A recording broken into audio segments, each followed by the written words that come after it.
If you want to be persuasive, it pays to know where you should focus your effort.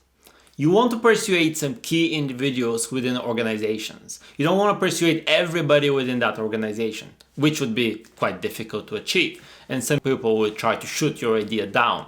However, if you identify key decision makers, you can then tailor your pitch or approach and communicate to them directly in a way that will be compelling to them.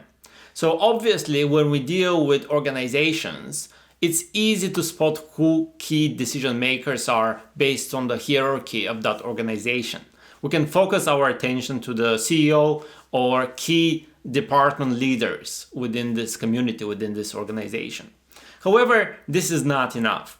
This is because people acting or operating within organizations, they very often need to accommodate for opinions throughout the organizations. The opinions of their stakeholders, the opinions of their shareholders, upper line of management, etc. Therefore, in addition to identifying who are the key decision makers, you also need to identify who those key decision makers report to. And they would often report to other people, even if they're the highest, lead of the organization.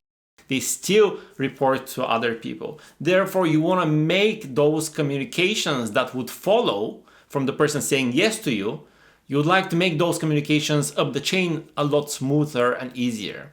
Therefore, when you're communicating with this top decision maker, you should also let her know or him know what kind of communication messages they should employ when they bring or justify their decisions to other parties within the organization. So in order to do so, you need to understand what is then demanded from this key individual.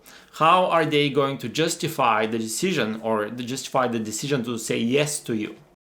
And in addition to all that, you also need to recognize some key individuals within the organizations who are not the formal decision makers. These individuals, they always exist and they have the soft power. So maybe their job title would be not so high, comparatively speaking, or higher than the person who you seek permission from. However, these individuals would hold the soft power, or they would be the ones who that key decision maker would go and talk to. And they would like to get the support of key decision makers who connect throughout the organization. Because that soft power is what enables key individuals to connect throughout the organization, spread messages around the organization, or draw feedback and knowledge from all angles of the organization. So you need to identify who are these people with soft power. Typically, such people are individuals who have stayed within the organization for a long time, many years. They have perhaps operated in different angles of the organization, taking different roles and responsibilities. So they know the organization inside out, and they also carry organizational history, the history of the organization. Therefore, they can refer to past events, they can refer to trials and errors that the organization has generated over the years. Something that the key decision maker may not know about because they have been recruited quite recently, or they've been in charge for this department in order to improve some specific problem. Yet they would almost always go and speak to those people with soft power. Therefore, you need to accommodate for questions across the organization, questions certainly that may be asked by the person who has the soft power. And a good way to do so is to establish some sort of communication with them preceding your requests from key decision makers in favor of whatever you're asking. So you may get some exposure to these key individuals within the organization.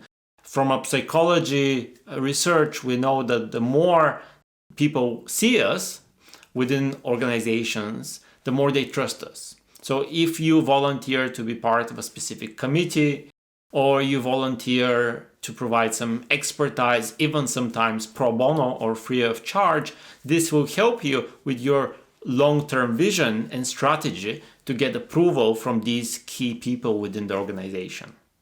I hope these skills are going to be useful for you and you should give them a try. They're definitely not something that you can develop just overnight.